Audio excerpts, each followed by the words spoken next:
بسم الله الرحمن الرحیم. ګرانو اوریدونکو او کتونکو السلام علیکم ورحمت الله وبرکاته. نن یو ځل بیا د صدقه فطر په باره کې خبرې کوو چې صدقه فطر څه ته وایي او څه وخت ورکول کیږي.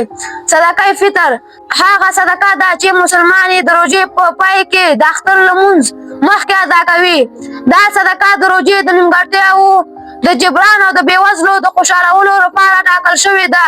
صدقه فطر پر هر هغه مسلمان واجب ده چې خپل ضرورت نه علاوه د نصاب په اندازه مال ولري. د کور مشر باید خپل ځان، کوچنیان او تر خپلې سرپرستۍ لاندې کسانو صدقه فطر هم ورکړي. صدقه فطر اندازه د یو ساعت یعنی تقریبا 2 کیلو خوراکي توکي لکه وربشې، خرما او کشمش ټاکل شوي دي.